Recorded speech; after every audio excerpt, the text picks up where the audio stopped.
माझ्या विदर्भाची बोली मला वाटते अवीट. माझ्या विदर्भाची बोली मला वाटते अवीट. किती नयनरम्य असते इथली सुंदर पहाट. किती नयनरम्य असते इथली सुंदर पहाट. नमस्कार, मी ऋषिकेश शेलार धडक बेधडकमध्ये आपलं स्वागत करतोय. आणि आजचा आपला धडक बेधडकचा विषय आहे विदर्भ वेगळा होणार का. आणि याच विषयावरती आणि अनेक मुद्द्यांवरती आपल्यासोबत चर्चा करण्यासाठी उपस्थित मान्यवर आहेत. नितीनजी गोंगे सर, आपलं स्वागत आहे. मी त्यांचा परिचय आपणाला करून देतो. नितीनजी गोंगे हे महाविदर्भ जनजागरण समितीचे ते संयोजक आहेत. नमस्कार सर, स्वागत आहे आपलं. सर, पहिलाच प्रश्न मला तुम्हाला विचारायचा आहे तो म्हणजे विदर्भ वेगळा का हवाय. महाराष्ट्र राज्यातल्या 2.5 कोटी जनतेचं जर कल्याण करायचं आहे, महाराष्ट्र राज्यातल्या 2.5 कोटी जनतेला जर पॉवर्टी लाईनच्या वरती आणायचं आहे, महाराष्ट्र राज्यातील 2.5 कोटी जनतेला जर सुखाचं आयुष्य जगायचं आहे, तर विदर्भातल्या 2.5 कोटी जनतेला महाराष्ट्रापासून वेगळं केलंच पाहिजे. त्यासाठी स्वतंत्र विदर्भ राज्याची आज गरज आहे. आम्ही इतके वर्ष म्हणजे 1956 पासून आधी संयुक्त राज्यात आणि आता महाराष्ट्रात 1960 पासून आहोत. त्या काळापासून आजपर्यंत आमच्या इथं आमची अधोगतीच होत गेलेली आहे. याच्यापूर्वी म्हणजे तुम्ही जर जुना काळ बघितला, अगदी इंग्रजांचा काळसुद्धा बघितला, तर विदर्भ किती सक्षम होता. म्हणजे विदर्भाचा जो एक भाग आहे अमरावती विभाग, ज्याला आपण वऱ्हाड म्हणतो. वऱ्हाड म्हणजे सोन्याची कराड. म्हणजे आजही इथले किस्से सांगितले जातात. काही तुम्ही बाहेर म्हणजे तुम्ही उर्वरित महाराष्ट्रातल्या म्हणून तुम्हाला एक किस्सा सांगतो. मी ज्या तालुक्यातनं येतो त्या तालुक्यात 2 भाऊ होते, सधन शेतकरी होते. त्यांच्याबद्दल एक किस्सा सांगण्यात येतो की त्या काळात असं होतं की तुम्ही 1 क्विंटल जर रुई किंवा कापूस विकला तर तुम्हाला 1 तोळं सोनं घरी यायचं. म्हणजे एवढी सुबत्ता होती या भागात. अजूनही जितक्या जुन्या गड्या आहेत. मी त्या फॅमिलीचा किस्सा सांगत होतो की 2 भाऊ होते, त्यांच्याकडे अतोनात पैसा होता त्या काळात. आणि एकदा असं म्हणतात की संक्रांतीला ते घरी आले काहीतरी बाजारहाट करून, आणि घरच्या बायका सगळ्या हळदी कुंकाला गेल्या होत्या. या 2 भावांना कधी किचनमध्ये गेले नसतील तर सरपण कुठे सापडत नव्हतं. निश्चितच. तर असं म्हणतात त्यांनी नोटा जाळून चहा केला होता. ती फॅमिली आजही फेमस आहे. नोटावाले देशमुख म्हणतात त्यांना. म्हणजे हे काही आताताईपणा नाही, पण मी सांगतोय की या विदर्भाला इतिहास आहे. दुसरं जर तुम्हाला बघायचं असेल तर तुम्ही एक लक्षात घ्या की भारतात ज्या हिशोबाने रेल्वे वाढत गेली, रेल्वे येत गेली, तर तुम्ही जे रेल्वेचे जुने ट्रेन्स आहेत म्हणजे बॉम्बे कलकत्ता मेल बघा. ती मेल मुंबईवरून जेव्हा सुटते तेव्हा तिचे काही स्टॉप्स आहेत, ठाणे, भुसावळ येते ते. पण विदर्भात आल्याबरोबर पहा, मलकापूर, खामगाव, शेगाव, अकोला, मूर्तिजापूर, चांदूर रेल्वे, धामणगाव, म्हणजे असे स्टॉप्स घेत ती ट्रेन येते.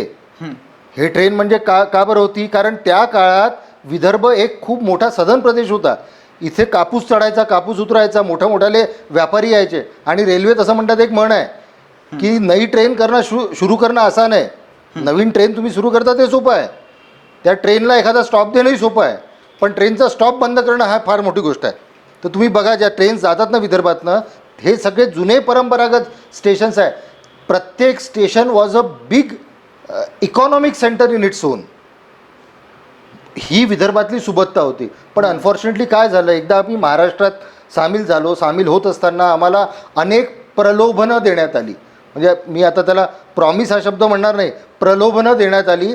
आणि त्या प्रलोभनांना आम्ही बळी पडलो की ठीक आहे 2 मराठी भाऊ, चला आपण एकत्र राहू, या भावनेने आम्ही त्यांच्यासोबत गेलो. आणि गेल्या इतक्या वर्षांमध्ये म्हणजे 1960 पासून ते आता 2021 पर्यंत विदर्भाची कंप्लीट निग्लिजन्स झालेला आहे. म्हणून स्वतंत्र विदर्भ राज्याशिवाय पर्याय नाही. आणि दुसरं याच्यासाठी नाही आहे की आम्हाला त्यांच्यापासून वेगळं होऊन काय करायचं आहे. आमचं पोटेन्शियल स्टॅग्नेट होत आहे, त्यांच्यासोबत राहून आमचा विकास नाही होत आहे. कारण आमच्या वाटेला आलेलं सगळं ते लुटून नेतात.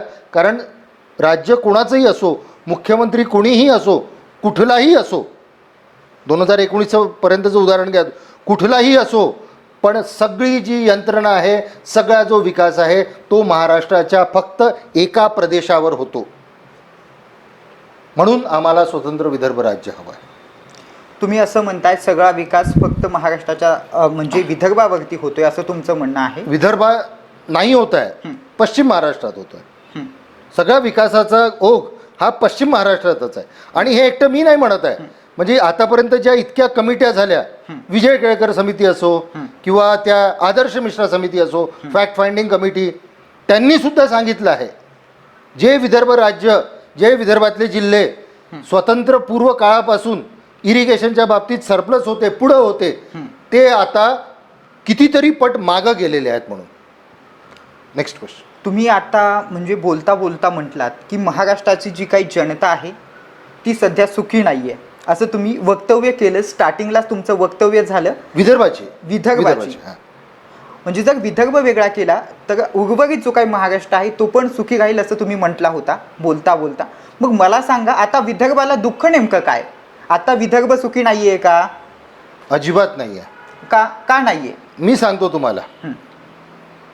28% शेती महाराष्ट्रातली विदर्भात आहे, 28% शेती महाराष्ट्राची विदर्भात आहे. पण आमच्या इथं सिंचनाचं प्रमाण केवळ 27% झालेलं आहे. शेतीला काय लागतं आज?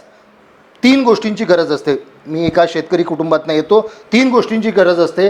नंबर 1 सिंचन, नंबर 2 पांधण रस्ते, आणि नंबर 3 इलेक्ट्रिकल पंपसेट्सचा कनेक्शन. तुम्ही वीज द्या, आम्हाला सांगून द्या की रात्री 12 ते सकाळी 6 वीज येईल. लोक जाऊन त्या काळातही तिथं इरिगेशन करतात. नेमकी हीच बाब विदर्भात कमी आहे. दुसरं, सरकारी नोकऱ्यांमध्ये असलेली विदर्भातल्या लोकांची कमी.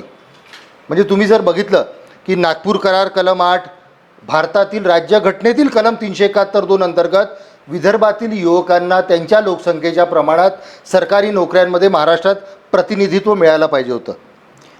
सर, तुम्ही हा प्रश्न जो काय मांडताय विद्यार्थ्यांबाबतचा, त्यांना प्रतिनिधित्व मिळायला पाहिजे, पण मला तर असं वाटतं जर आपल्याकडे गुणवत्ता असेल ना तर आपल्याला कोणाला काम मागण्याचीच गरज नाही, ते काम आपल्याला आपोआप मिळतं. म्हणजे माझा सांगण्याचा दृष्टिकोन असा की विदर्भातले पण विद्यार्थी हुशार आहेत, नाही तशातला प्रश्न नाही. मग ते शासकीय कोट्यातून त्यांना नोकरी का मिळत नाही? म्हणजे असं तुमच्या म्हणण्यातून जाणवतं की त्यांना नोकरी देत नाही. मग आपण जर अभ्यास केला तर आपल्याला नोकरी मिळू शकते की? मग हे तर मग तुम्ही सगळ्याच आरक्षणाबद्दल बोलाल. उद्या तुम्ही ओबीसी मुलांना सांगाल, उद्या तुम्ही SC ST मुलांना बोलाल की तुम्ही आहे. मग तुम्ही हे घटनेत का बरं घातलं? तुम्ही जेव्हा नागपूर करार केला त्याच्यात तुम्ही क्लॉज 8मध्ये हे का बरं घातलं? कारण तुम्हाला माहिती होतं की पुढे चलून जेव्हा ही सगळी व्यवस्था मुंबई किंवा पश्चिम महाराष्ट्र सेंट्रिक होऊन जाईल तेव्हा इथल्या युवकांना ते प्राधान्य मिळत नाही. आणि तुमचं म्हणणं असं आहे का की ज्या सरकारी नोकऱ्या होतात, भरल्या जातात, अगदी MPSC पर्यंत घोटाळे झालेले नाही आहेत म्हणून? नाही, तसं मी डायरेक्टली म्हटलेलंच नाही. मी फक्त गुणवत्तेचा प्रश्न आहे. तर विदर्भातले युवक गुणवत्तेत कमी आहे असं तुम्हाला कोणी सांगितलं? नाही, गुणवत्तेत कमी आहे असं मी म्हटलेलंच नाहीये. सर, तुम्ही नीट प्रश्न समजून घेतला. मला परत विचारा. मी तुम्हाला असं म्हटलं होतं की जर आपल्याकडे जर गुणवत्ता असेल, आता महाराष्ट्रातून टोटली समजा महाराष्ट्रामध्ये इतरही राज्यातले तुम्ही आता बँकिंगचे जर बघितले, बँकेमध्ये भरती झालेले काही महाराष्ट्रातलीच लोक नाहीये, सगळे राजस्थान मधले आहेत, कुठले आहेत. मग त्या लोकांना संधी मिळते. मग विदर्भातल्यांना म्हणजे असं म्हणणं की प्रत्येकाकडे गुणवत्ता असते आणि त्या गुणवत्तेनुसार संधी मिळते. तुम्ही एकटा विदर्भावरती ठपका का ठेवताय? कारण हे घटनादत्त आहे. हे घटनेच्या कलम 371(2) मध्ये आहे, नागपूर करार कलम 8 मध्ये आहे. आणि हो, याबाबत मी नाही म्हणत. चला ठीक आहे, मी एक सामान्य कार्यकर्ता आहे, मला तर आता सरकारी नोकरी लागू शकत नाही, म्हणजे मी त्याचा एज बार झालेलो आहे. एप्रिल 2014 MPSCचे तत्कालीन अध्यक्ष जे होते सुधीर ठाकरे, त्यांनी महाराष्ट्राच्या राज्यपालांना पत्र लिहिलं होतं. मी तुमच्या लक्षात आणू देऊ इच्छितो. मी तुमच्या चॅनलला ते पत्र पाठवतो. हे झाल्याबरोबर तुम्हाला मी ईमेल करतो. त्याच्यात त्यांनी लिहिलं होतं की incidentally there is a constitutional arrangement for Vidarbha youths to get adequate employment in the proportion of their population in Maharashtra government services. ही गोष्ट तुम्ही फॉलो केली का? जेव्हा आम्ही तुमच्यासोबत आलो, महाराष्ट्रासोबत आलो, तेव्हा तुम्ही आम्हाला काय म्हटलं होतं की आम्ही ह्या सगळ्या गोष्टी तुमच्यासाठी करू. मग आज हे तुमचं जेंटलमन्स प्रॉमिस नव्हतं का की ह्या गोष्टींची तुम्ही तजवीज करून घ्यायला पाहिजे होती? ती तुम्ही केलेली नाही म्हणून. आणि दुसरं मी एक सांगतो, उद्या जर स्वतंत्र विदर्भ राज्य झालं तर काय फायदा होईल? विदर्भातल्या 100% नोकऱ्या, म्हणजे अगदी DYSP ते चपराशी, शिपाई ज्याला आपण म्हणतो, आणि DCP ते साधा फॉरेस्ट गार्ड, ह्या 100% नोकऱ्या इथल्या युवकांना मिळतील. फक्त जे IAS कॅडर, IPS कॅडर किंवा जो बाकी सेंट्रल गव्हर्नमेंटचा कॅडर येतो तोच बाहेरून येईल. म्हणून इथल्या लोकांची हे आहे. आणि दुसरं त्याच पत्रात म्हणजे जे आहे त्याच पत्राच्या अनुषंगाने अजून एक हे आहे की ए बी वर्धन जेव्हा महाराष्ट्र रिऑर्गनायझेशन बिलवर 1960मध्ये चर्चा करत होते तेव्हा त्यांनी ही शंका यशवंतराव चव्हाणांना बोलवून दाखवली होती. यशवंतराव चव्हाणांनी सांगितलं होतं की this will be considered as a sacred promise. एक पवित्र प्रॉमिस आम्ही तुम्हाला करतोय. एक पवित्र काय प्रॉमिसला काय शब्द असेल तो म्हणजे एक तुम्हाला वचन पवित्र वचन देतोय की जिथे जिथे शक्य असेल तिथे विदर्भाला जास्त काहीतरी देण्याचा प्रयत्न करण्यात येईल. यालाच त्यांच्या भाषणात विदर्भाला दिलेलं झुकतं माप म्हणून त्यांचं फेमस झालं होतं. आणि अजून एक तुम्ही मला सांगा की या राज्यात होणाऱ्या सगळ्या नोकऱ्या त्या अगदी काय खूपच पारदर्शी आणि चांगल्या पद्धतीने झाल्यात का? मग त्यामध्ये संपूर्ण राज्याचा प्रवेश होतो ना. असेल आमचं जे आहे ते तुम्ही द्यायला पाहिजे. तिसरी गोष्ट असं नाही आहे की हे अरेंजमेंट फक्त आमच्याचकडे आहे. ज्यावेळी तेलंगणा आणि आंध्र प्रदेश यांच्यासाठी पण अशीच अरेंजमेंट होती. तिथं 42% नोकऱ्या ह्या तेलंगणातल्या मुलांसाठी आणि 48 नोकऱ्या ह्या आंध्र प्रदेशातल्या नोकऱ्यांसाठी होती. त्यांनी इतके वर्ष फॉलो केलं. महाराष्ट्राला हे फॉलो करायला काय झालं होतं? It is a betrayal of promise. आम्ही तुमच्यासोबत आनंदाने आलो होतो. आम्ही महाराष्ट्रासोबत आनंदाने गेलो होतो. तुम्ही आमच्याकडे लक्ष दिलं नाही म्हणून आता आम्हाला तुमच्यापासून वेगळं व्हायचं आहे आणि आम्हाला आमचा स्वतःचा विकास करून घ्यायचा आहे. Next question. सर, शिवसेना म्हणते की आम्ही विदर्भ वेगळा होऊ देणार नाही, यावर तुम्हाला काय म्हणायचं? घटनेतील कलम आय थिंक 2 आणि 3 नुसार म्हणजे भारतातील राज्यघटनेतील कलम 2 आणि 3 नुसार स्वतंत्र राज्य निर्माण करायचा हक्क किंवा त्याचे पॉवर्स हे केवळ आणि केवळ संसदेकडे आहे. संसदेतील 543 सदस्यांपैकी शिवसेनेचे मला वाटतं किती फक्त 18 सदस्य आहेत. मग शिवसेना कोण आहे देणारी? मग उद्या कोणी म्हणेल, उद्या एखादा ABC पक्ष असेल तोही म्हणेल की नाही आम्ही विदर्भ होऊ देणार नाही, किंवा एखाद्या दुसऱ्या ABC पक्षाने म्हटलं आम्ही विदर्भ देऊच. असं नाही आहे ना. हे देश लोकशाहीवर चाललं. हा देश कायद्याने चालतो. कायद्यात जर आहे. पण आता सरकार तर शिवसेनेचंच आहे, आघाडीचं सरकार आहे. मग त्यांच्या दृष्टिकोनानुसार आपल्याला चालावं लागणार नाही का? चालतोय ना. आम्ही आमचे दुःख भोगतोय ना. इरिगेशनचा बॅकलॉग जिथं सगळ्यात जास्त विदर्भात आहे त्या इरिगेशन डिपार्टमेंटला पैसेच दिलेले नाही यांनी. आम्ही त्याचे फळं भोगायला लागलो आहे ना. आता आम्हाला लक्षात यायला लागल्या ना सगळ्या गोष्टी. तुम्ही मला एक सांगा, विदर्भ वैधानिक मंडळ, मराठवाडा वैधानिक मंडळ आणि उर्वरित वैधानिक मंडळ झाली पाहिजे म्हणून राज्यपालांनी स्टेट गव्हर्नमेंटकडे प्रस्ताव पाठवला. माननीय उपमुख्यमंत्र्यांनी विधान परिषदेत काय म्हटलं की तुम्ही आधी आमचे 12 अप्रूव्ह करा, मग आम्ही विदर्भ मंडळांचं काय ते बघू. एकदा त्याच उपमुख्यमंत्र्यांनी म्हणून दाखवावं की राज्यपाल महोदय आमचं XYZ काम करा, आम्ही तुम्हाला नाही तर आम्ही पश्चिम महाराष्ट्रातलं हे काम करणार नाही. हे बघा, राजानी राजासारखं राहायला पाहिजे असतं. राजाला धर्म असतो. त्यांनी तो फक्त एका प्रदेशाचा नसतो, तो पूर्ण राज्याचा असतो ना. मग त्यांनी ही माणुसकी दाखवली का? आज इरिगेशनला विदर्भाला पैसा नाही मिळत आहे. पावसाने दडी मारलेली आहे ग्रामीण भागात. अमरावती जिल्ह्यातली परिस्थिती वाईट आहे. एक इरिगेशनचं जर पाणी राहिलं असतं तर कमीत कमी लोकांची पिकं तर वाचली असती. आता तेच होत नाही आहे. आम्हाला काही चंद्रसूर्य नको, आम्हाला बेसिक गोष्टी हव्यात. तुमच्या म्हणण्यातून आता असं जाणवलं की राजाने राजासारखं राहायला हवंय, म्हणजे मुख्यमंत्र्यांनी मुख्यमंत्र्यांसारखं राहायला हवंय असं तुम्हाला स्पष्ट म्हणायचंय. मग मुख्यमंत्री कसे राहतात तुम्ही सांगाच मला. या प्रश्नाचं उत्तर टोटली महाराष्ट्राला हवंय. त्यांनी थेट मुख्यमंत्र्यांवरती आरोप केलेला आहे की मुख्यमंत्री विदर्भावरती आणि उर्वरित महाराष्ट्रावरती वेगवेगळं त्यांना ट्रीटमेंट देतात. विदर्भाला वेगळी आणि उर्वरित महाराष्ट्राला वेगळी ट्रीटमेंट देत आहेत, असं नितीनजी गोंगेंनी स्टेटमेंट आता केलेलं आहे. बोला, काय बोलायचं आहे तुम्हाला?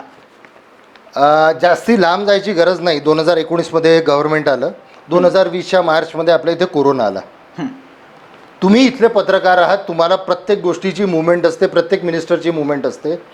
कोरोना आल्यावरती मुख्यमंत्री इथं आढावा घ्यायला किती वेळा आले मला दाखवून द्या. आढावा घ्यायला मुख्यमंत्री किती वेळा आले विदर्भात? अमरावतीला किती वेळा आले? नागपूरला किती वेळा आले? एकदा गोसेखुर्दचा सर ऑब्विसली इथलच्या लोकप्रतिनिधींनी त्यांना आढावा दिलेलाच असेल आणि म्हणजे जे काही जिल्हा रुग्णालय असतील त्यांच्यामधून तर शासनाकडे आढावा असा जातोच की. मग पुण्याला ते का बरं गेले, मग ते नाशिकला का बरं गेले, मग ते धुळ्याला का बरं गेले, मग त्यांनी औरंगाबादला का बरं एवढ्या मिटिंग्स घेतल्या.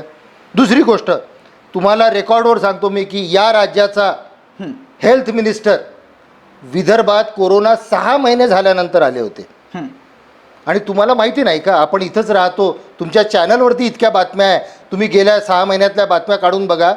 इथं ऑक्सिजनची कमी होती, इथं रेमडेसिवीरची कमी होती, इथं बेड्स उपलब्ध नव्हते, लोक त्राही करत होते. इथल्या लोकांना वाचवलं आहे. सरकारने काहीही केलेलं नाही. सरकार ढिम्म बसून बघत होतं. लोक सहसा या गोष्टी विसरत नाही. इतकं मन मोठं करून चालत नाही. ते मुख्यमंत्री आहेत महाराष्ट्राचे, त्यांनी काळजी करायला पाहिजे होती. आणि तुम्ही अजून एक गोष्ट लक्षात घ्या, हाच तो विदर्भ प्रदेश आहे जिथं सर्वाधिक आत्महत्या आहे.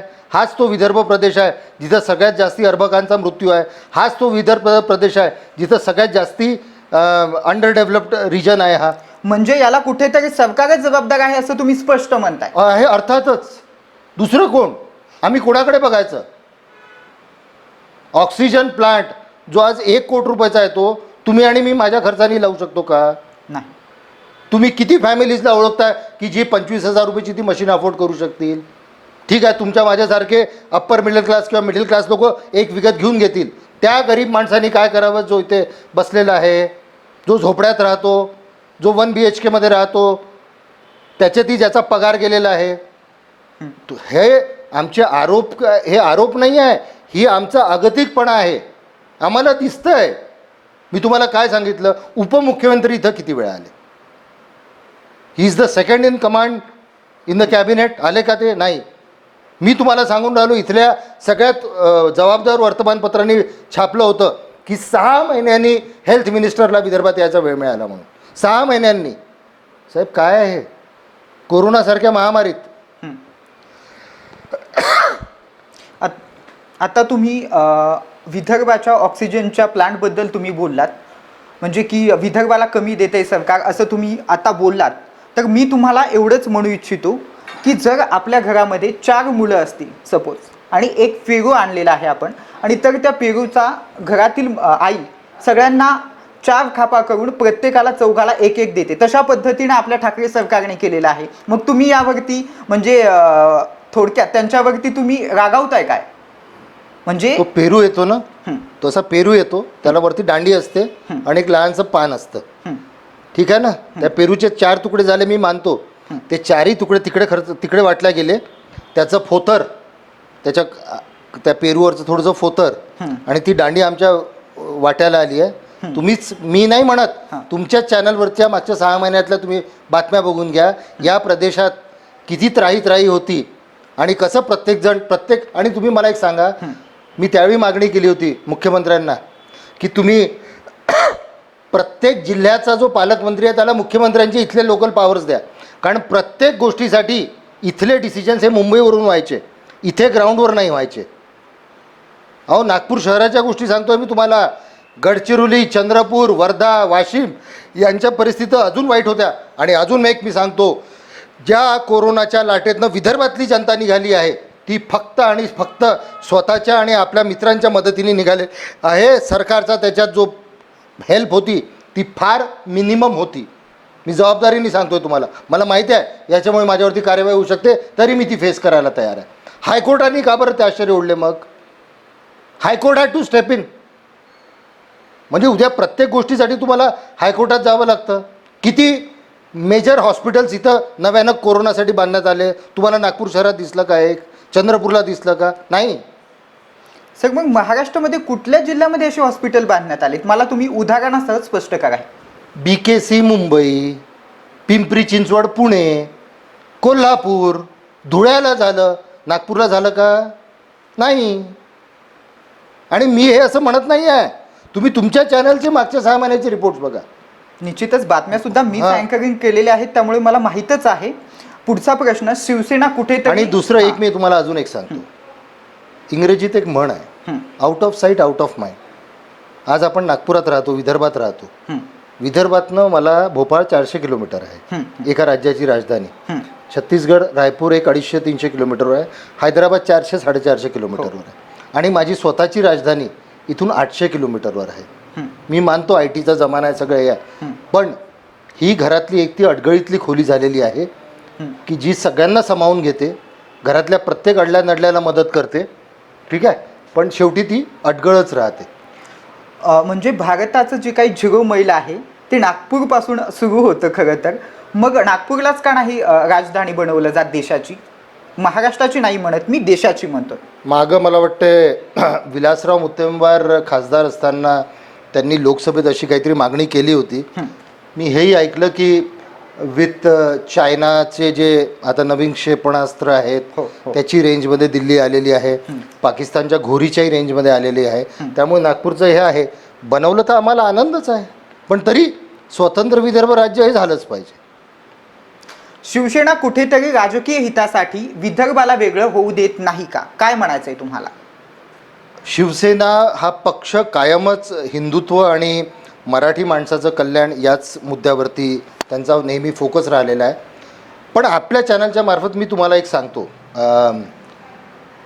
आणि हा मोठा इंटरेस्टिंग विषय आहे आणि मी कदाचित पहिल्यांदा बोलतो आहे कुठल्या चॅनलवर, की असं करत असताना शिवसेना स्वतःचं फार मोठं राजकीय नुकसानसुद्धा करत आहे. कसं मी ते तुम्हाला सांगतो. मला वाटतं शिवसेनेची स्थापना 1968 का 70 साली झाली, आज त्यांना इतके वर्ष झालेले आहेत. शिवसेनेनंतर झालेले पक्ष CPI, CPIM, Rashtrawadi Congress party, Trinamool Congress, Bharatiya Janata पक्ष 1980 स्थापन झाला होता, ही सगळी पक्ष आता राष्ट्रीय पक्ष झालेली आहे. पण शिवसेना आजही एक रिजनल पार्टी आहे. बरोबर आहे. मला आठवतं ज्यावेळी बाळासाहेब ठाकरे हयात होते आणि सर म्हणजे मनोहर जोशी सर, मनोहर जोशी सर जेव्हा आपल्या लोकसभेचे अध्यक्ष होते तेव्हा बाळासाहेब ठाकरेंनी तीव्र नापसंती व्यक्त केली होती की आपला पक्ष अजूनही रिजनल पक्ष आपण वाढत का नाही आहे. आता रिजनल पक्षापासून जर तुम्हाला नॅशनल पक्ष व्हायचा असेल तर त्याच्यात एक इलेक्शन कमिशन ऑफ इंडियाचा एक खूप सोपा नियम आहे की भारतातले जितकेही हे आहेत, भारतातले जितकेही टोटल सीट्स आहेत त्याच्या 2%, म्हणजे 543 लोकसभेच्या सीट्सपैकी 2% म्हणजे 11 जागा ह्या त्या राजकीय पक्षाच्या 3 वेगळ्या वेगळ्या राज्यांमधून निवडून आलेले लोकप्रतिनिधी असले पाहिजे. बेसिक अट. आता शिवसेना नेहमी काय करते, शिवसेनेचे येतात 18-20 खासदार निवडून येतात, पण हे सगळे खासदार फक्त महाराष्ट्रातून निवडून येतात, महाराष्ट्राच्या बाहेरून निवडून येत नाही. जर उद्या स्वतंत्र विदर्भ राज्य झालं तर इथूनही त्यांचे लोक तर निवडून येतीलच. म्हणजे प्रतापराव जाधव निवडून येतात, रामटेकमधून तुमाने साहेब निवडून येतात, म्हणजे हे सगळे वर्धेत नाही मागं, म्हणजे त्यांचा खासदार निवडून येऊ शकतो, नागपुरातून येऊ शकतो. तर जर स्वतंत्र विदर्भ राज्य झालं आणि समजा त्यांचे उर्वरित महाराष्ट्रातनं किंवा उर्वरित महाराष्ट्र आणि मराठवाडा किंवा ज्याला आपण महाराष्ट्र म्हणू त्यातनं जर लोक निवडून आले, विदर्भातनं लोक निवडून आले आणि एखाद्या दुसऱ्या राज्यातनं एकही जर त्यांचा खासदार निवडून आला तर शिवसेना हा राष्ट्रीय पक्ष बनतो. त्यांना दिल्लीत कार्यालय भेटतं, एक नॅशनल लेवलवर प्रेझेन्स मिळतो. पण अनफॉर्च्युनेटली त्यांची जी विजन आहे मला वाटते ते केवळ महाराष्ट्र आणि मुंबई महानगरपालिकेपुरतीच असल्यामुळे त्यांचा पक्ष आजपर्यंत ज्या हिशोबाने वाढायला पाहिजे होता त्या हिशोबाने वाढलेला नाही. त्यामुळे मी तुम्हाला सांगतो की विदर्भाला विरोध करून कदाचित शिवसेना स्वतःच्याही ग्रोथवर लिमिटेशन्स आणलेले आहेत त्यांनी. निश्चितच सर, तुम्हाला आणखीनही महत्त्वाचे प्रश्न विचारायचे आहेत. याबरोबरच धडक बेधडकमध्ये वेळ झाली अगदी एका छोट्याशा ब्रेकची. कोठेही जाऊ नका, पाहत राहा धडक बेधडक. नागपुर इंटरनेशनल एयरपोर्ट से सिर्फ 60 किलोमीटर की दूरी पर उमरेड शहर के पास करांडला के जंगलों में आपके परिवार के लिए कम बजट में करांडला जंगल में होम स्टे उपलब्ध है. एयर कंडीशन रूम के साथ साथ विदर्भ का सुप्रसिद्ध सावजी मटन चिकन का स्वाद अपने परिवार के साथ जरूर यादगार बनाएं. करांडला जंगल की सफारी अपने परिवार के साथ करने के लिए जिप्सी और गाइड भी उपलब्ध है. सिर्फ और सिर्फ पारिवारिक लोगों के लिए करांडला जंगल में हमारे पास होम स्टे उपलब्ध है. एक दिन एक रात बिताए करांडला जंगल में. बुकिंग शुरू, आज ही संपर्क करें 8600001600.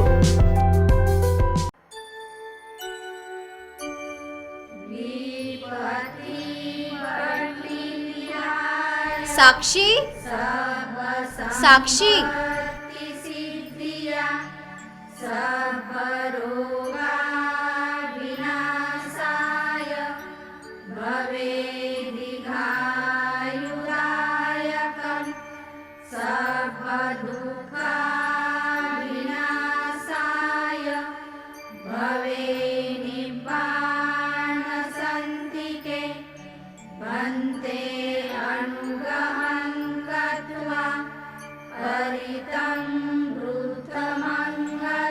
मैत्री नमो बुद्धाय अगरबत्ती, जिसकी खुशबू से शुरू हो बुद्ध वंदना, जिसके जलने पर हो आनंद ही आनंद, परिवार पर बरसाए तथागत का आशीष। अगरबत्ती का शुभ कार्यों और प्रार्थनाओं में अपना महत्व, चंदन की महक तनाव से करे दूर। मैत्री नमो बुद्धाय अगरबत्ती को अपनाए और घर घर फैलाए भगवान बुद्ध के विचारों की महक। क्या हुआ बहू? माँ, पाइल्स की बहुत तकलीफ हो रही है। तो तुम गुदरोग सर्जन के पास क्यों नहीं गई? देखो, जैसे हार्ट के लिए हार्ट स्पेशलिस्ट, ब्रेन के लिए ब्रेन स्पेशलिस्ट, तो पाइल्स के लिए पाइल स्पेशलिस्ट क्यों नहीं? स्त्री हो या पुरुष, टॉयलेट में तकलीफ केवल पाइल्स ही नहीं, और भी कई प्रकार के गुदरोग तथा कैंसर भी हो सकता है। इसीलिए इसकी प्रत्यक्ष जांच जरूरी है। ठीक है माँ, पर जांच के लिए हम जाएंगे कहाँ? वही काले आयुर्वेदिक पाइल्स हॉस्पिटल में। लेकिन माँ, प्रेगनेंसी में पाइल्स की दवाइयाँ? प्रेगनेंसी में आयुर्वेदिक दवाइयाँ सुरक्षित होती है। जनहित में जारी काले आयुर्वेदिक पाइल्स हॉस्पिटल, औषधि चिकित्सा तथा सर्जरी ट्रीटमेंट उपलब्ध। हमारा पता उमरेड रोड, दिघौरी बस स्टॉप के पास, नागपुर। अधिक जानकारी के लिए वेबसाइट पर जाएं kalepileshospital.com। विश्रांतीनंतर आपल्या सगळ्यांचं पुन्हा एकदा स्वागत। आपण पाहताय धडक बेधडक आणि आजचा आपला विषय आहे विदर्भ वेगळा होणार का, आणि याच मुद्द्यावरती आपण मगासपासून चर्चा करतोय नितीनजी गोंगेंसोबत। गोंगेजी, ब्रेक नंतर आपल्या सगळ्यांचं पुन्हा एकदा स्वागत। खरं तर एक महत्त्वाचा प्रश्न मला इथे उपस्थित करायचा आहे। जर विदर्भ वेगळा झाला तर खरं तर नागपूर ही इंटरनॅशनल सिटी आहे, आणि या सगळ्याचा उर्वरित महाराष्ट्राला काय फटका बसेल? तुम्ही स्वतंत्र विदर्भ राज्याचा विचार करत असताना फक्त नागपूरचा विचार करून चालणार नाही, तर विदर्भातील सगळे 129ही तालुके, 2 डिव्हिजन्स आणि 11 जिल्ह्यांचा सुद्धा आणि इथल्या 2.5 कोटी जनतेचा विचार म्हणून स्वतंत्र विदर्भ राज्य हवं आहे। दुसरं एक गोष्ट आहे, आणि हा प्रश्न बरेचदा विचारला जातो की यामुळे महाराष्ट्राला काय नुकसान होईल, महाराष्ट्राला काय नुकसान होईल? आम्हाला महाराष्ट्राच्या नफ्या नुकसानासोबत काहीही घेणं देणं नाही आहे। आम्ही स्वतःच्या विकासासाठी स्वतंत्र विदर्भ राज्य मागतो आहे। हो, काही गोष्टी आहेत, जसं महाराष्ट्राने इतके वर्ष सगळी जी पॉवर प्लांट्स आहेत ती नागपूर डिव्हिजन किंवा विदर्भात आणली, आणि त्याचं पॉवर, क्लीन पॉवर ते तिकडे वापरत आहेत। कदाचित त्यांना तो एक फटका बसू शकतो। इतके वर्ष जी त्यांना सवय लागली होती की महाराष्ट्राच्या नावाने, एखाद्या प्रोजेक्टच्या नावाने जलसंधारण असो, कुपोषण असो, किंवा महिलांचे प्रश्न असो, किंवा कुठलेही एक प्रोजेक्ट असो, सेंट्रल गव्हर्नमेंटकडून 100 रुपये घ्यायचे, त्यातले 23 रुपये विदर्भाचे राहायचे, विदर्भाच्या वाटेला 2-4 रुपये द्यायचे, आणि सगळे पैसे आपण आपल्या भागात खर्च करायचे। हे पुढच्या काळात त्यांना हे पळवापळवी बंद होऊन जाईल। आणि तिसरं अजून एक सांगतो की महाराष्ट्राचे प्रश्न हे महाराष्ट्राचे प्रश्न आहेत, ते आजही होते, उद्याही राहतील। आम्हाला आता आमचा विचार करायचा आहे, आम्हाला आमचा विदर्भाचा विकास करायचा आहे। मला अजून एक सांगावंसं वाटतं की महाराष्ट्राचे, इनफॅक्ट विदर्भ राज्य जर स्वतंत्र झालं तर महाराष्ट्राचे फायदे फार जास्ती आहेत, की जसं विदर्भात सर्व जो म्हणजे विदर्भात महाराष्ट्रातले जे 48 काय म्हणतात तुम्हाला नक्षलग्रस्त जे तालुके आहेत महाराष्ट्रातले, त्यातले 47 विदर्भात आहे। फक्त एक 48वा किनवट हा नांदेड जिल्ह्यातला, म्हणजे जो विदर्भाला लागलेला तालुका आहे तिथं आहे। त्यांनी एकदा तिकडले सगळे प्रश्न जर तिकडले नक्षलवादी विदर्भात घालून दिले तर महाराष्ट्र हा नक्षलवाद मुक्त राज्य राहील। दुसरं म्हणजे असं म्हणायचं आहे का की नागपूर किंवा विदर्भ ज्यावेळेस वेगळा होईल त्यावेळेस नक्षलवाद इथला संपेल, म्हणजे हा नक्षलवाद हा जाणीवपूर्वक होतोय का विदर्भ वेगळा होण्यासाठी? काय म्हणायचं आहे तुम्हाला? नाही, विदर्भाचा, स्वतंत्र विदर्भ राज्याचा प्रश्न आणि नक्षलवाद याचा संबंध नाही आहे। नक्षलवाद हे स्वतः त्यांच्या यांनी चालतात। ते ओडिसातही आहे, ते पश्चिम बंगालमध्येही आहेत, ते तेलंगणामध्येही आहे, ते आंध्रापर्यंतही पोहोचलेले आहेत. त्यामुळे त्याचा आणि नक्षलवाद आणि स्वतंत्र विदर्भ राज्याचा प्रश्न नाही. मी तुम्हाला फायदा सांगत होतो महाराष्ट्राचा काय आहे. तर दुसरं, आत्महत्या ह्या केवळ विदर्भातच होऊन राहिल्या आहे. उद्या जर स्वतंत्र विदर्भ राज्य झालं आणि महाराष्ट्र जर वेगळं राज्य राहिलं तर महाराष्ट्र हे तसंही म्हणजे आत्महत्याग्रस्त राज्य राहणार नाही, आत्महत्यामुक्त प्रदेश राहील. दुसरं, मुंबईवरून तुम्हाला फक्त परभणी किंवा विदर्भाला लागलेले जिल्हे आहेत तिथपर्यंत नांदेडपर्यंतचा प्रदेश बघायचा आहे. तुम्हाला ॲडमिनिस्ट्रेशन साठी फार सोपं होणार आहे. तसं बघायला गेलं तर महाराष्ट्राचे फायदे फार जास्त आहे. पण त्यांना आम्हाला याच्यासाठी सोबत ठेवायचं आहे कारण त्यांना जी इतक्या वर्षांची 50-60 वर्षांची जी सवय लागली आहे आमचं शोषण करायची ती त्यांना चालू ठेवायची आहे. त्यासाठी मराठी भावांचं कधी हे किंवा विदर्भ देणार नाही ह्या सगळ्या गोष्टी त्या पुढे आणतात. आणि आम्हाला विदर्भ काही त्यांच्या डेव्हलपमेंटसाठी विचार करायचा नाही आहे. आम्हाला स्वतःच्या डेव्हलपमेंट करून घ्यायसाठी आम्हाला स्वतंत्र विदर्भ राज्य हवं आहे. पुढचा महत्त्वाचा प्रश्न, काही राजकीय लोकांचं असं म्हणणं आहे की तुम्ही विदर्भ वेगळा मागून कुठेतरी महाराष्ट्राचे नव्हे तर देशाचे तुकडे करू पाहताय. काय बोलायचं आहे तुम्हाला? म्हणजे याच्यासारखा अविवेकी प्रश्न किंवा लोकांची भावना असू शकत नाही असं माझं म्हणणं आहे. 1953 पासून म्हणजे भारत स्वतंत्र झाला 47 साली, फाझल अली कमिशन आलं आय थिंक 1952 का 53 साली, 55 साली त्यांचा अहवाल झाला. त्याच्यानंतर राज्य झाली आणि त्याच्यापासून आतापर्यंत या देशात 29 नवीन राज्य निर्माण केल्या गेली. तर तुम्ही मला सांगा भारताचं विघटन झालं का? उलट जर तुम्ही बघितलं म्हणजे उत्तराखंड हे UPतून बाहेर काढलं. उत्तराखंडचा GDP जास्त आहे, उत्तर प्रदेशचा कमी आहे. तुम्ही तेलंगणा बाहेर काढलं आंध्र प्रदेशमधून, दोन्ही राज्य चांगला विकास करून राहिले. तुम्ही छत्तीसगड जे होतं MPतून वेगळं काढलं तर छत्तीसगडची डेव्हलपमेंट खूप चांगली झाली. म्हणजे या बिल्डिंग जिथे आपण बसलो आहे ही जर 20-25 वर्ष जुनी असेल तर इथले हे छत्तीसगडी लेबरनेच बांधलं होतं. आता छत्तीसगडी लेबर विदर्भात येत नाही, महाराष्ट्रात किंवा भारतात कुठंच जात नाही कारण त्यांना त्यांच्या प्रदेशात नोकऱ्या मिळतात. त्यामुळे याला एकदम देश तोडण्याच्या याच्यात नाही. आणि इतके राज्य झाली आहे ना, त्यामुळे तुम्ही एकदम विघटनाची गोष्ट नाही आहे. आम्ही काही त्या काश्मीरमधल्या फुटीरवाद्यांसारखं नाही आहे की आम्हाला निघून त्यांच्या दुसऱ्या देशासोबत जाऊन मिळायचं नाही. We want a state within the country, एक सेपरेट स्टेट. काय होतं त्याच्यातून? तुम्ही गोवा राज्य केलं ते काही वेगळं निघालं का? तुम्ही तेलंगणा केलं हे काही वेगळं निघालं का? अजिबात नाही आहे. ही लोक जे प्रश्न विचारतात त्यांना इथले प्रश्न कळलेले नाही असं माझं स्पष्ट मत आहे. Next question. खरं तर विदर्भवादी संघटनांचा विदर्भ वैधानिक विकास मंडळाला विरोध आहे. तुम्ही याचं समर्थन करता का? हो, मी विदर्भ विकास मंडळांचा समर्थक आहे. ते झालंच पाहिजे. माझं असं मत आहे की विदर्भ राज्य लगेच झालं पाहिजे.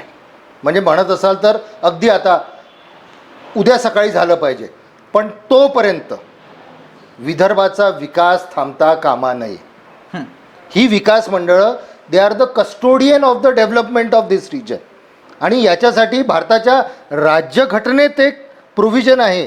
राष्ट्रपतींनी राज्यपालांना, महाराष्ट्राच्या राज्यपालांना विशेष अधिकार दिलेले आहेत की equitable distribution of fund, equitable development of all the 3 regions of the state. ही राज्यपालांची घटना दत्त त्यांची जबाबदारी आहे. आणि तुम्ही मला एक सांगा, आपण नेहमी भारताचा स्वातंत्र्याचा जेव्हा इतिहास बघतो तेव्हा असं बघतो की आपले जे स्वातंत्र्य सैनिक होते ते ब्रिटिशांपासून मुक्तीसाठी भांडत होते. पण तुम्ही कधीतरी बघितलं का की काँग्रेस, गांधीजी, जेही आपले स्वातंत्र्य सैनिक होते, सुभाषबाबू यांनी कधीतरी ब्रिटिशांनी रेल्वे आणला म्हणून विरोध केला होता का? नाही. पुलं बांधले म्हणून विरोध केला होता का? नाही. मग तुम्ही याच लाईन्सवर याला बघायला पाहिजे. स्वतंत्र विदर्भ राज्यात झालंच पाहिजे पण तोपर्यंत इथली डेव्हलपमेंट थांबता कामा नये. होईल, विदर्भ राज्य होईलच. इथले लोक ज्या हिशोबाने प्रस्थापितांच्या विरोधात आहे, स्वतंत्र विदर्भ राज्य होईल. पण जोपर्यंत स्वतंत्र विदर्भ राज्य होत नाही तोपर्यंत इथला विकास थांबता कामा नये. लोक म्हणतात की विकास मंडळ असून सुद्धा आपले पैसे पळवतात. मग आमच्या इथले आमदार काय करून राहिले? मग ते त्यांच्यावरती तुटून का नाही पडत विधिमंडळात? पण हो, आपण जर असं म्हणत असू की नाही मग मला विदर्भ राज्य मिळेल आणि तोपर्यंत या लोकांनी त्याचं संपूर्ण शोषण केलेलं असेल, असा विदर्भ नको. तोची डेव्हलपमेंट प्रोसेस चालू राहिलीच पाहिजे. मी तुम्हाला एक सोपं उदाहरण देतो. आत्ता महाराष्ट्र शासनाने गेल्या वर्षी अनिल बाबू देशमुख गृहमंत्री असताना त्यांनी एक डिसिजन घेतलं की महाराष्ट्रात 12,538 पोलिसांच्या भरत्या होणार आहेत. मी मागणी केलेली आहे, राज्यपालांकडे ते पत्र गेलेलं आहे, त्याच्यावरती काहीतरी कार्यवाही होईल अशी माझी अपेक्षा आहे. त्याच्यात मी त्यांना विनंती केली की नागपूर करार कलम 8, कलम 371(2) आणि राज्यपालांचे 5 ऑगस्ट 1994चे निर्देश रूल 8, 3, 4 and 5 त्याच्यात त्यांचे स्वतःचे रूल्स आहे राज्यपालांचे. मी राज्यपालांना लिहिलेलं आहे की तुम्ही हे 12,538 कॉन्स्टेबलच्या भरत्या करायच्या अगोदर आधी विदर्भाचा नोकऱ्यांचा बॅकलॉग किती आहे तो बघा. पोलीस भरतीत, कॉन्स्टेबल भरतीत सगळ्यात आधी घटनेनुसार, मी काही मागणी करतो आहे म्हणून नाही, म्हणजे मी काही मागू शकतो, उद्या तुम्ही काही मागू शकता, कुणी माणूस विदर्भातला काही मागू शकतो, तसं नाही.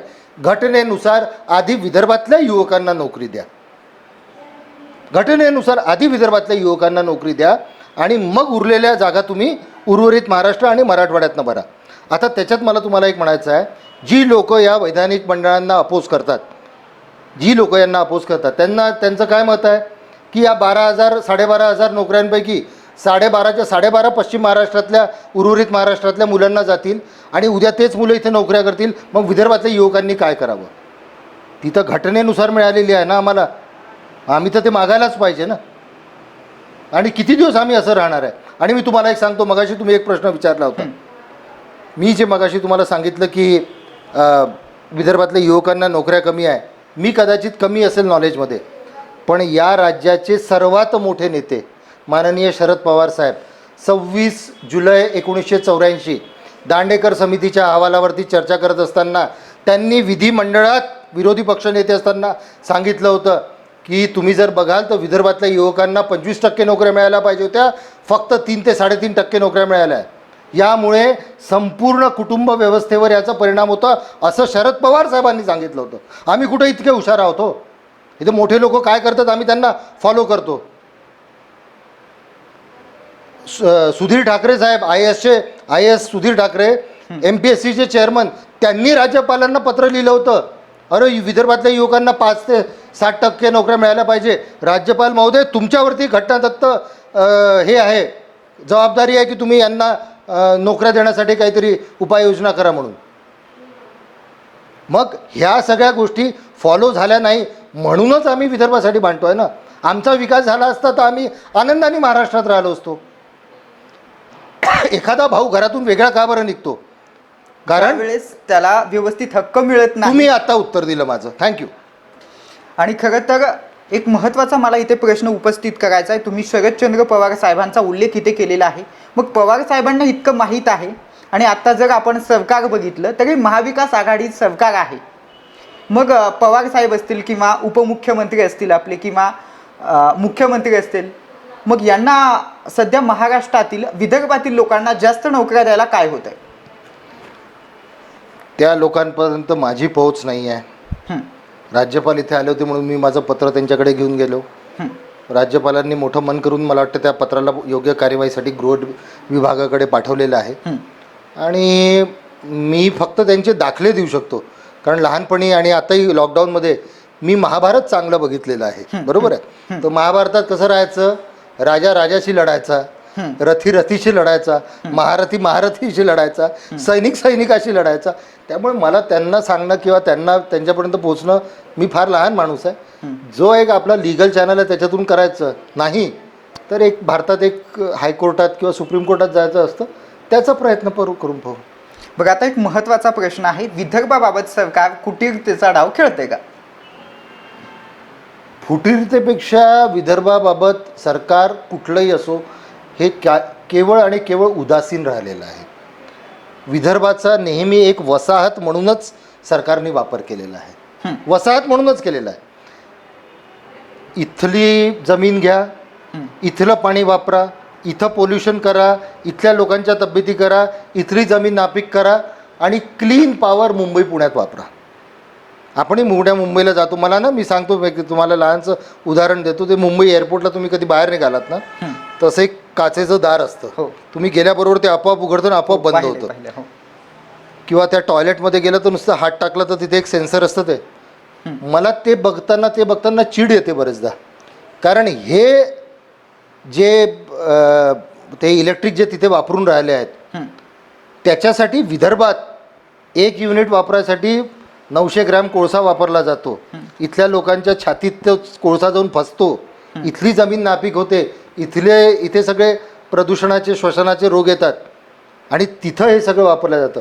विजेचं एक शास्त्र आहे सर, विजेचं एक शास्त्र आहे. जिथे ती बनते ना त्याचा विकास कधीच होत नाही. म्हणजे असं म्हणलं जातं जिथं पिकतं तिथं ते विकत नाही. निश्चितच विदर्भ जर वेगळा झाला तर विदर्भाचा पूर्णतः विकास होऊ शकतो का, काय वाटतं? 100%. हे म्हणजे फक्त एकटं माझं मत नाही आहे, पण श्री अणे सर असो किंवा एक डॉक्टर RL पितळे सर आहेत, म्हणजे फेमस इकॉनॉमिस्ट, किंवा श्रीनिवास खांदेवाले सर आहेत, प्रबीर कुमार चक्रवर्ती साहेब, म्हणजे ही जी मातब्बर मंडळी, अनेक IAS अधिकारी या आंदोलनात आमच्याशी जुळलेले आहे. म्हणजे विदर्भाच्या विकासाचं ब्लूप्रिंट आपल्याकडे तयार आहे. मी तुम्हाला एक अगदी सोपं उदाहरण देतो. तुम्ही जर MSEBची दरवर्षीची फिगर्स बघितली, त्यांची बॅलन्स शीट बघितली किंवा त्यांचा अहवाल बघितला वर्षाचा, विदर्भातल्या पॉवर प्लांटमध्ये 2 रुपये 60 पैशांनी वीज बनवली जाते. 2 रुपये 60 पैसे, 2 रुपये 80 पैशांनी. ही वीज विदर्भातीलच उद्योगांना 11 रुपयांनी मिळते. तुमचं हे जर कमर्शियल ऑफिस आहे ना तर इथेही 8-9 रुपयांनी वीज येत असेल. तुम्ही मला सांगा, ही जर वीज इथं 11 रुपयात मिळते, छत्तीसगडमध्ये 5 रुपयात मिळते, तेलंगणामध्ये 6 रुपयांनी मिळते, MP मध्ये 6.5 रुपयांनी मिळते, तर कुठला उद्योग इथे कशाला येईल? उद्या जर स्वतंत्र विदर्भ राज्य झालं, 2 रुपये 60 पैशाची वीज 100% नफा घेऊन तुम्ही 5 रुपये 20 पैशांनी विका. इंडस्ट्रीज इथं येतील, नोकऱ्या येतील, तेव्हा विकास होईल. नाही तर आम्हाला तो रेट द्यावा लागतोय की इथून महाराष्ट्रात वीज जाईल, म्हणजे आमगाव ते खामगाव सगळी, म्हणजे इथून ते काय म्हणतात, चांदा ते बांद्यापर्यंत वीज जाईल. तिथे सगळी होणारी चोरी, ट्रान्समिशन अँड डिस्ट्रीब्युशन लॉसेस, आणि त्याच्यातनं जे निचोड येतो आणि जो रेट आहे त्याच रेटमध्ये माझ्या घराच्या मागं होणारी वीज मला विकत घ्यावी लागते. याच्यासारखं दुसरं दुर्दैव नाही आहे. निश्चितच सर, पुढचा एक महत्त्वाचा प्रश्न आहे, विदर्भ वेगळा होईल का असं म्हणण्यापेक्षा सरकार विदर्भ वेगळा होऊ देईल का, काय वाटतं तुम्हाला? आमचं विदर्भाच्या आंदोलनात काही गोष्टीचं माझं ऑब्झर्वेशन असं आहे की विदर्भातल्या आंदोलनातले जे नेते होते त्या सगळ्यांचे पाय मातीचे निघाले. म्हणजे ही शोकांतिका आहे. आणि एक विदर्भवादी म्हणून, एक विदर्भातला माणूस म्हणून मला या गोष्टीचं कबूल करायला जराही लाज वाटत नाही. मी तुम्हाला याच्यात सांगतो, जर 2 मिनटं आहेत आपल्याकडे? हो आहेत ना, बोला बोला. मला नेहमी विदर्भाच्या आंदोलनाचा आणि आमच्या नेत्यांचा जेव्हा मी विचार करतो तेव्हा मला एक सिनेमा आठवतो, ऑन मेन ॲट वर्क म्हणून. मधुर भंडारकरनी डायरेक्ट केलेला खूप सुंदर सिनेमा आहे आणि तो सतत त्या सोनी चॅनलवर वगैरे येत असतो. तो सिनेमा बघत असताना मला नेहमी एक हे आहे की अरूप पटनायक नावाचा अधिकारी, म्हणजे अक्षय कुमार, हा कुठून तरी मुंबईला बदलून येतो आणि एक पठाण नावाचा काहीतरी गुंडा असतो, त्याच्या अड्ड्यावर जाऊन त्याला असा धोस देऊन येतो आणि की तू 2 दिवसात तुझे काळे धंदे बंद कर, नाही तर मी तुझा बंदोबस्त करीन म्हणून. त्याच्यात चांगल्या ॲक्टर स्टार कास्ट होती, शत्रुघ्न सिन्हा, परेश रावल, मग सुनील शेट्टी, लारा दत्ता वगैरे. मग त्यातले 2 जुने जाणते पोलीसचे जे हेड कॉन्स्टेबल लेवलचे असतात, शत्रुघ्न सिन्हा आणि परेश रावल, ते एका जागी ड्रिंक घेत बसलेले असतात. तर तो म्हणतो की अपना साहब तो बहुत जबरदस्त लोहा है बोले, देखा आते से कैसा पठाणला त्यांनी ढोस दिला. तर त्याच्यातला जो दुसरा जास्ती अनुभवी असतो त्याचा एक डायलॉग आहे की म्हणे, ये मुंबई की खारी हवा है मियाँ, अच्छे अच्छे लोहे में जंग लगा देती है. म्हणून म्हणजे हा डायलॉग बघितल्यावर आमचे जे नेते जे मुंबई दिल्लीला जाऊन, म्हणजे मुंबई दिल्लीला जाऊन मोठे झाले, मला त्यांची आठवण होते. महाराष्ट्राचा मुख्यमंत्री हा आपल्या प्रदेशाचाच विचार करतो. तिथले जे लीडर आहेत, जे कंट्रोलिंग लीडर आहे, ते आपल्या प्रदेशाचाच विचार करतात. अनफॉर्च्युनेटली विदर्भाचा माणूस मुंबईला जाऊन जेव्हा मुख्यमंत्री बनतो तो संपूर्ण महाराष्ट्राचा विचार करतो, विदर्भाचा विचार शेवटी करतो. याचं मी तुम्हाला एक उदाहरण देतो. म्हणजे देवेंद्रजी फडणवीस. तुम्ही त्यांचं बघा, मी कोणाचं नाव घेतलं नाही, पण तुम्हीच घेतलं, मी हो म्हणतो. नाही, ते खरंच आहे. म्हणजे देवेंद्र फडणवीस मुख्यमंत्री होते त्यावेळेचे त्यांचे काही निर्णय आहेत ते सकारात्मक आहेत. त्यामुळे मलाच नाही, मी त्यांची बाजू घेतो अशातली पण काही गोष्ट नाही. पण ते महाराष्ट्रातील जनतेला पण माहिती आहे आणि ठाकरे सरकार पण घेतच की निर्णय. असं नाही की ते काही निर्णय घेत नाही, म्हणजे काही निर्णय चुकीचं घेत आहे. पुढचा एक महत्त्वाचा प्रश्न आहे. आज मला सांगा, विदर्भ कुठल्या गोष्टीमध्ये सध्या मागं आहे? कारण भरपूर सोयीसुविधा आहेत. नागपूरमध्ये मेट्रो स्टेशन आहे, त्याचबरोबर नागपूर ही इंटरनॅशनल सिटी आहे. मग सरकारला तुम्ही विदर्भ वेगळा का मागताय? मी सर्वात आधी तुम्हाला एक सांगू इच्छितो की तुम्ही विदर्भ हा केवळ नागपूर शहर म्हणून बघू नका. नागपूर शहराची लोकसंख्या केवळ 25 लाख आहे. हा 2.5 कोटी जनतेचा प्रश्न आहे. दुसरं, तुम्ही साखर कारखाना बघितला असेल, तुम्ही त्याच भागात नाही येतात, बरोबर आहे? तुमच्या भागात भरपूर साखर कारखाना. तुम्ही साखर कारखान्याचं डेव्हलपमेंटही बघितलं असेल. म्हणजे तो जो साखर कारखानदार असतो तो कोऑपरेटिव्ह असो किंवा पर्सनल असो, साखर कारखान्यासाठी एक जमीन घेतो, तिथे आपल्या कारखान्याचं काम चालू करतो आणि पॅरलली त्या कारखान्याच्या 50 किलोमीटरच्या रेडियसमध्ये रोड्स, इरिगेशन, इलेक्ट्रिकल पंपसेट्सचे कनेक्शन, कालवे या सगळ्यांची व्यवस्था करतो. कशासाठी? जेणेकरून पुढचे 50 वर्ष त्या 50 किलोमीटर रेडियसमधून या कारखान्याला रॉ मटेरियल म्हणजे ऊस मिळत राहायला पाहिजे. बरोबर आहे माझं हे म्हणणं? तुमचं म्हणणं तर बरोबरच आहे. मग मला असं वाटतं की इथलच्या राजकीय नेत्यांना म्हणजे राजकीय नेत्यांना असं का वाटत नाही की ते साखर कारखाने निर्माण करावेत? ते का साखर कारखाने निर्माण करत नाहीत? साखर कारखाने नको विदर्भात, इथे इरिगेशन कमी आहे ना. मी हे फक्त उदाहरण दाखल देतोय तुम्हाला, माझं अजून उत्तर कंप्लीट व्हायचं आहे. ही तर पद्धत बरोबर मानता तुम्ही की एक कारखान्यासाठी जमीन घ्यायची, त्याच्यावरती कारखाना उभं करणं चालू करायचा आणि त्याच्या 50 किलोमीटर रेडियसमध्ये ऊसासाठी सगळी व्यवस्था लावायची, बरोबर आहे? जेणेकरून पुढली 25-30 वर्ष त्या कारखान्याला ऊस मिळत राहील आणि तो डेव्हलप होत राहील आणि कारखाना चालत राहील. नागपुरात हा साखर कारखाना रूपी मेट्रो आलेली आहे, पण त्या मेट्रो ट्रॅव्हल करायला तितके ब्लू कॉलर जॉब्स कुठे आहेत? किती मुलं बसून त्या एक व्हाईट शर्ट आणि एक डार्क पॅन्ट घालून किती मुलं फॅक्टरीजमध्ये जातील, किती मुलं इंडस्ट्रीजमध्ये जातील? मिहानमध्ये काही आहे का? नाही. बुटीबोरी MIDC मध्ये काही आहे इंडस्ट्रीज आहेत का? नाही.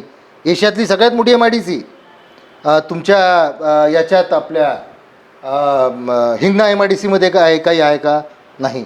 अरे तुम्ही केंद्रीय मंत्री आहात, तुम्ही हे कारखाने ओढून आणले पाहिजे. आज तुम्ही सांगितलं, म्हणजे मला गडकरी साहेबांकडनं फार अपेक्षा आहेत की तुम्ही जर परिवहन मंत्री आहात, एक कारचा प्रकल्प आणला ना तर या भागात अजून त्याच्यासाठी 10 इंडस्ट्रीज तयार होतात.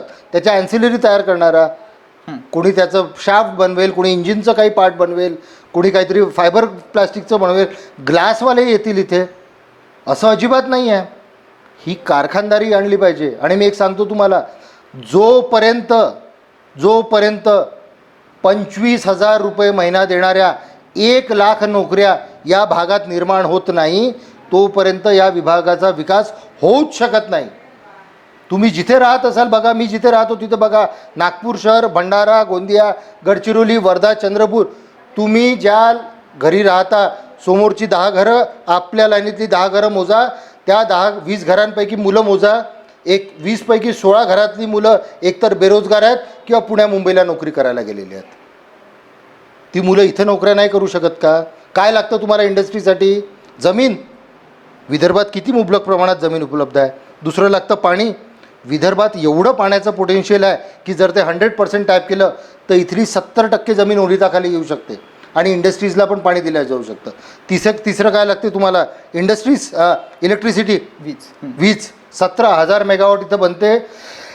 विदर्भाची डिमांड फक्त 1,000-1,200 मेगावॉटची आहे. आणि राहिला शेवटी कुशल मनुष्यबळाचा प्रश्न, तर तुम्ही पुण्या मुंबईत बघता सगळे आमच्या तिथले मुलं तुमच्या इथं काम करून राहिले. ही मुलं इथं परत आली पाहिजे. याच्यासाठी राजकीय इच्छाशक्ती लागत असते. ही गोष्ट तेलंगणात झाली, ही गोष्ट छत्तीसगडमध्ये झाली, ही गोष्ट उत्तराखंडमध्ये झाली. आणि दुसरं, मी असं नाही म्हणत आहे, तुम्ही ऐका, लार्जर स्केलवर बघा. India needs 50 states. अहो लहान लहान राज्य होतं ते डेव्हलप होतात ना. मला माहिती नाही, मी छत्तीसगडमध्ये एवढ्यात गेलेलो नाही, मला हे माहिती नाही की तिथे सोन्याच्या विटा आहेत का, पण तिथं शेतकरी आत्महत्या होतात ऐकलं आहे का तुम्ही? छत्तीसगडमध्ये होऊन राहिल्या का? नाही. तेलंगणात होतात का? नाही. कारण लहान राज्य आहे. तेलंगणाचा मुख्यमंत्री तो जगन रेड्डी, आंध्र प्रदेशचा मुख्यमंत्री, त्यांनी सांगितलं सगळ्या सरकारी दवाखान्यांमध्ये प्रत्येक बेडला ऑक्सिजन द्या. किती मोठं डिसिजन आहे. महाराष्ट्राचा मुख्यमंत्री घेऊ शकतो का? पैसेच नाही म्हणतील. विदर्भाचा मुख्यमंत्री घेऊ शकतो, कारण त्याला लिमिटेड तेवढं काम करायचं आहे. म्हणून आम्हाला लहान राज्य हवी आहेत, आणि लहान राज्यांचं सगळ्यांनीच समर्थन केलं आहे. निश्चितच सर, तुम्हाला आणखीन एक महत्त्वाचा इथे आता प्रश्न विचारायचा आहे, पण आपल्या कार्यक्रमाला एक मर्यादित वेळ आहे आणि त्या वेळेनुसार आपला पुढचा महत्त्वाचा राऊंड सुरू होतोय, धडक बेधडक. आणि या राऊंडमध्ये आपण काही धडक आणि बेधडक प्रश्न विचारत असतो. तर त्या राऊंडमध्ये तुम्हाला पहिला आणि महत्त्वाचा प्रश्न असा असेल, जर विदर्भ वेगळं राज्य झालं तर तुम्हाला मुख्यमंत्री म्हणून कोणाला पाहायला आवडेल? एकतर देवेंद्र फडणवीस किंवा दुसरं नितीन गडकरी साहेब, कोणाला आवडेल? कोणी चालेल मला, फक्त तो विदर्भाचा मुख्यमंत्री झाला पाहिजे. नाही, दोन्हीपैकी एक सांगा. मला कोणी चालेल. हा राऊंड धडक बेधडक आहे, त्यामुळे आपल्याला एकच निवडावा लागेल. आय थिंक वय बघता देवेंद्र फडणवीस. का देवेंद्र फडणवीसच का? देवेंद्र फडणवीस वय त्यांच्या बाजूला आहे, ते यंग आहेत, ते कदाचित युवकांचे प्रश्न जास्त चांगल्या पद्धतीने समजू शकतात, त्यामुळे देवेंद्र फडणवीस. म्हणजे it is like choosing between the two odds, म्हणजे एक म्हणून मी चूज केलेला आहे.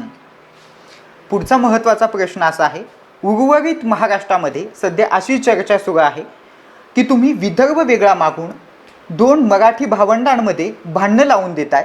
काय सांगता? आपलं मत यावरती काय आहे? ही तीच लोक आहेत जी म्हणतात की स्वतंत्र विदर्भ राज्य मागणं म्हणजे देशाचं विघटन करणं वगैरे सारखं आहे. मी तुम्हाला एक लहानसा गोष्ट सांगतो. आय थिंक 10 एप्रिल 2014, नाही एक मी तुम्हाला सांगतो, म्हणजे तुमच्या प्रश्नाचं उत्तर म्हणून मी तुम्हाला सांगतो की या राज्यातल्या काही अस्मिता आहेत, बरोबर आहे. मी मुंबईकर, मी पुणेकर, त्यातलाही मुंबईचा कोणी असेल तर मी दादरकर, मी ठाणेकर, बरोबर आहे. आम्ही नागपूरवाले, मी नागपूरकर, अशा काही अस्मिता आहेत. आता मी तुम्हाला एक लहानसं उदाहरण देतो की 10 एप्रिल 2014, डेट कदाचित थोडीशी चुकू शकते, ठाणे जिल्ह्यातनं पालघर हा जिल्हा वेगळा काढण्यात आला. बरोबर. का बरं? ॲडमिनिस्ट्रेटिव्हली फिजिबल नव्हतं ते हे करायला, बरोबर आहे. म्हणजे पृथ्वीराज चव्हाण मुख्यमंत्री असताना. मग त्यावेळी दोन भावंड वेगळे होते असं हा प्रश्न नाही आला का तुम्हाला? त्यावेळी हे दोन बागडं, आणि जो जिल्ह्याचा प्रश्न होता, तुम्ही थेट राज्यच वेगळं मागता. तो राज्य वेगळं तर काय आहे? म्हणजे उद्या जर स्वतंत्र विदर्भ राज्य झालं तर मुंबईतल्या माणसाला नागपूरला यायला पासपोर्ट व्हिसा लागणार आहे का?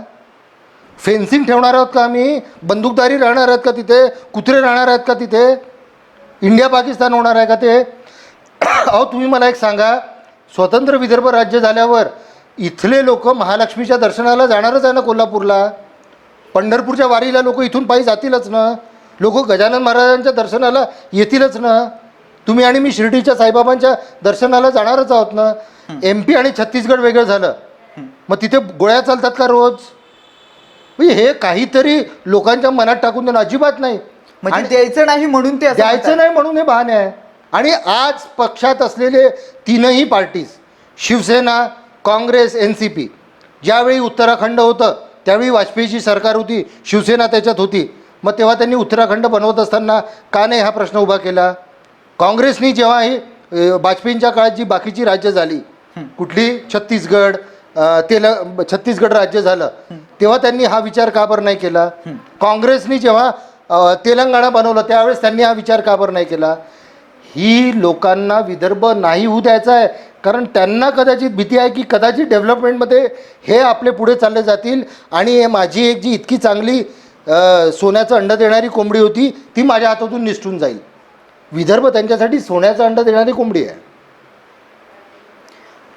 निश्चितच सर, खरं तर खूप धडक आणि बेधडक या आपल्या शीर्षकाप्रमाणे खरंच खूप छान अशी चर्चा झालेली आहे. आज तुम्ही आमच्या स्टुडिओमध्ये आलात आणि चर्चेमध्ये खूप सुंदर अशी उत्तरं दिलीत, त्याबद्दल मी तुमचे आभार व्यक्त करतो.